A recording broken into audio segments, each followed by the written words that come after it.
So the next talk will be by Sydnee Caldwell, who's a professor at Haas at Berkeley. And this talk is going to be on outside options, bargaining, and wages, evidence from coworker networks. Thanks for the introduction. I'm really happy to be presenting outside options, bargaining, and wages, evidence from coworker networks. I'm at Berkeley Haas, Berkeley Econ. Nick is at the University of Copenhagen. And he's not here today, so I'll be taking questions at the end. So he won't be able to answer questions during the talk. So this talk actually ties in pretty well with the previous two talks on networks. But I actually came about the project because I was interested in understanding more the nature of competition in the labor market. So you may all remember from a few years ago, there were a number of court cases, and these are still in some cases ongoing, that had documented evidence of employer collusion to keep down wages. So there's this really famous example, which was kind of funny, of the tech companies writing in emails, that they would agree not to poach each other's employees, obviously in an effort to keep down competition for wages and to keep down wages. There are a number of other examples from hospitals to sports franchises and things like that. And at the same time, within the economics discipline, there was growing evidence that equally skilled workers earned different amounts depending on where they worked. So this, within economics, was known as the firm wage premium literature. So this would show that the same worker could earn, in some cases, dramatically different amounts depending on the identity of the firm.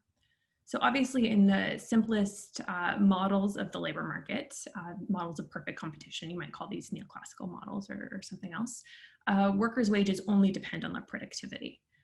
But in more general models, wages will depend both potentially on the characteristics of a firm that a worker works at and on the characteristics of her outside labor market opportunities.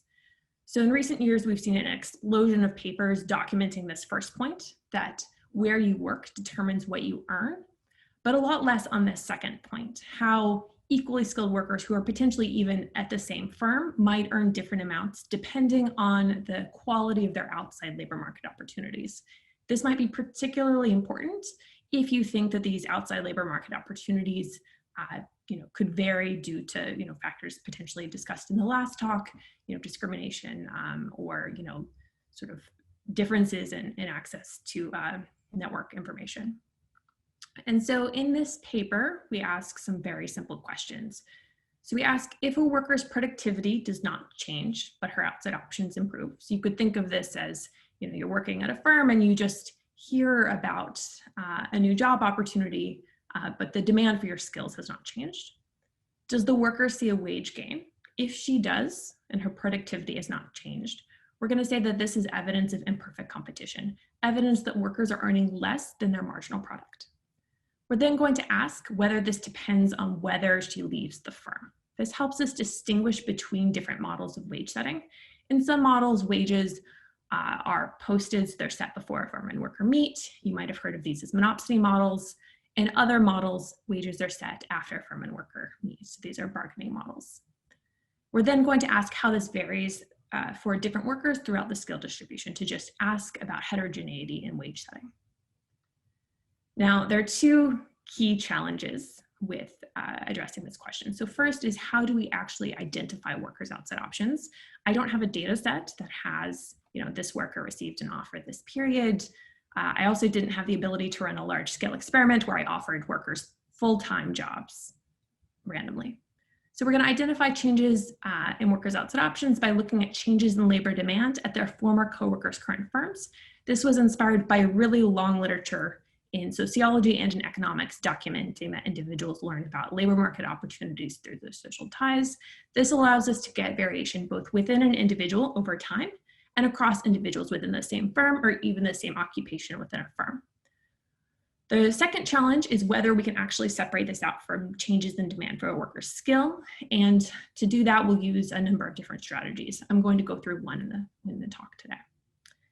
We implement this using new linked employer-employee data from Denmark that are at the monthly frequency. We have a pretty long panel, so we're observing people from January 2008 up to March 2016, detailed monthly earnings, hours, occupation, and industry codes. This is important because since it's monthly, we can actually tell whether you worked with someone at a specific period in time, so whether you actually overlapped in the firm. We're going to focus on Danish citizens who are between 25 and 60 years old, so not new entrants, not people about to retire, who work in small firms. So this cutoff doesn't really matter, but people in firms of one don't have coworkers, so we can't really analyze them. And people in large firms are less likely to obviously know all of their coworkers. In the paper, there's a lot of robustness to relaxing every assumption that I list here, the 25 and 60, and some assumptions I'll list in a few slides. And so what we're doing essentially is creating a proxy for the probability an individual has received an outside offer in a given period of time. Standard economics papers tend to assume that offers arrive at some Poisson process, some Poisson rate, and they're drawn from some distribution of vacancies V of X, which is common to all workers. So here what I have, the first equation is just the probability that a worker receives an offer and here I've written, if you ignore the theta in the integral, just they've received an offer that period. V of X is the vacancy distribution, and lambda is the offer arrival rate.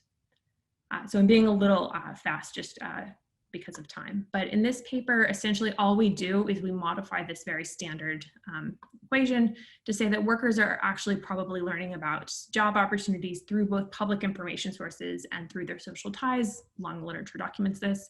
And so we create an expression that looks analogous to this. Again, it's derived in the paper, that shows how workers might learn about information through their networks. And so this expression in blue is essentially what we create a proxy for.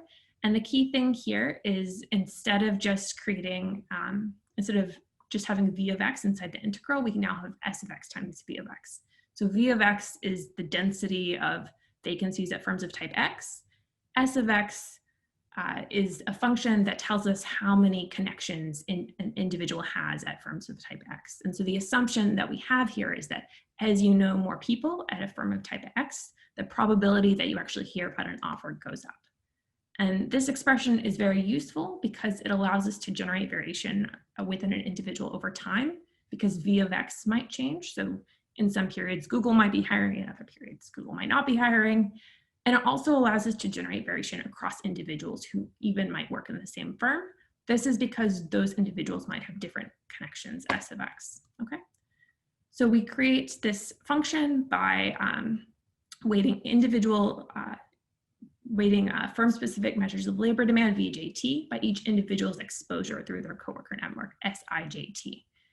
SIJT is the set of individuals that they worked with over the prior 3 years in firms with between 2 and 1,000 workers. VJT here is just going to be the change in employment at those firms. In the paper, we use 5, I think we present 5, we've done it for about 10 different measures of labor demand. This doesn't matter too much, but I'm going to show you for the change in employees today. We're going to regress indicators for mobility, or we're going to regress the change in log monthly earnings on this measure, on individual fixed effects, on at least industry by time effects, and on potentially other covariates. And the key concern to keep in mind is just, are there unobserved determinants of mobility or wage growth that are correlated with this measure? Okay, they have to be varying, of course, within an individual over time. And so just to show you the main graphs in the paper, we see that here on the x-axis, I've plotted the percentile of individuals' residualized outside options distribution. So I control for individual fixed effects for industry by time of fixed effects. I bin everything into 100 bins. And I ask, how does the probability that you make a job-to-job transition vary with the value of omega IT you had this period? And we see this very strong positive relationship. So as you get, sort of higher and higher values, you're more likely to make a job-to-job transition, but this is only kicking in at the upper tails. If we ask where you're moving to, well, all of the moves are in fact driven by moves to firms where your former coworkers actually work, consistent with the idea that that's where you've got the information. You're not moving to other firms, okay? At least not correlated with this measure, you're moving to these particular firms. We see the same thing with earnings, so positive relationship. To ask whether it's a change in labor demand, we do 4 different things in the paper. So we use time varying controls for your industry or occupation. This would help us account for things such as if the demand for software engineers went up. We also use it within firm strategy again, this helps us if, the demand for software engineers from a particular firm goes up. The one check I'm going to show you today is going to rely on comparing different groups of your former coworkers and asking how shocks to their firms affect you. So this is the graph. The logic of this test is that you are more likely to know people you worked with in the more recent past. You're more likely to be in contact with them. And you don't know people you haven't worked with yet. And so when I run separate regressions using these indicators from different months, we see people you worked with in the more recent past have a stronger, shocks to their firms have a stronger impact on your wage growth this period, but shocks to firms that you haven't worked at yet don't seem to matter, okay? This is consistent with the idea that it's all changes in information, not changes in the demand for your skill. For the latter, we would expect these future firms to matter equally as much. Just when we're looking at heterogeneity, we also see that everyone tends to move in response to changes in changes in omega IT, but only workers in the top half of the skill distribution are actually seeing earnings changes. So I don't really have time to go through the rest of it. But just to summarize, the goal of the paper was to provide the first really reduced form evidence that changes in workers' outside options influence both their mobility and wages. The paper goes through a lot more results on this. Understanding that outside options affect where people work and how much they earn sort of suggests a natural future direction, which is asking how inequality in job search networks or other factors might influence wages quantitatively. So that's sort of what I'm working on now. So I'd be really interested to hear any questions you guys may have, or we can move on to the next talk. Thanks.